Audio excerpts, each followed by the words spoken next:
Dumarami ang mga tanong sa pagkamatay ng isang Filipino-American airport worker sa San Francisco International Airport. Naghahanap rin ng sagot at pananagutan ng kanyang pamilya.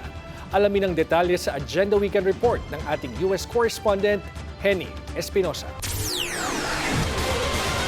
Tila isang bangungot ang mga nakaraang buwan para sa mga pamilya at kaibigan ng 28-year-old Phil-Am na si John Brandon Lacayanga. Gabi ng January 18, nakaduty si Brandon sa San Francisco International Airport nang siya ay masawi sa trabaho. Ayon sa airport officials, natagpo ang patay si Brandon sa ilalim ng cargo pallet na kanyang hinihila sa isang vehicle service road sa gitna ng Terminal 3 at International Terminal. When I found that it's him, it broke me like into pieces. Like, it's gonna get tight. I couldn't accept it.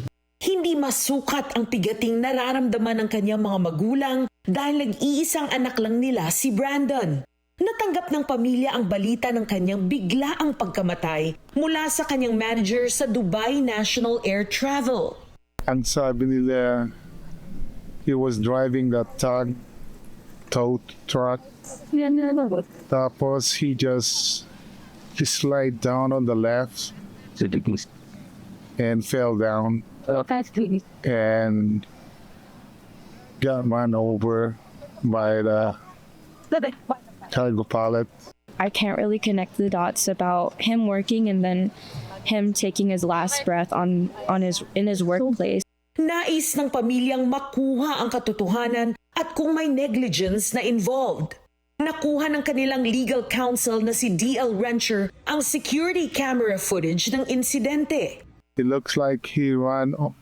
He drive into a pothole. There is a pothole there or a bump. That's why he lost steering control of the tug towing. And then that's why he fell down there. Ayon kay Rencher, nasa maagang parte pa lang sila ng investigasyon. Pero nakakabahala raw ang initial findings. Ang sabi ng abogado, naka-assign si Brandon na mag-tow ng napakabigat na cargo gamit ang isang equipment na maaaring hindi safe o sapat. Pinag-aaralan nila kung may posibleng third-party liability. Gate ni Rencher, no worker, no son should lose their life due to unsafe working conditions.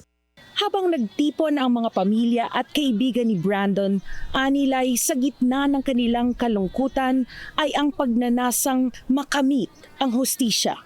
Always I cry because my son lost. He need the justice for him.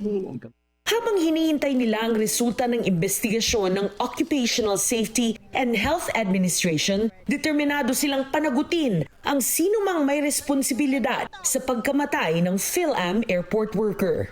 Para sa Agenda Weekend, Henny Espinosa, Billionaire News Channel, Daly City, California.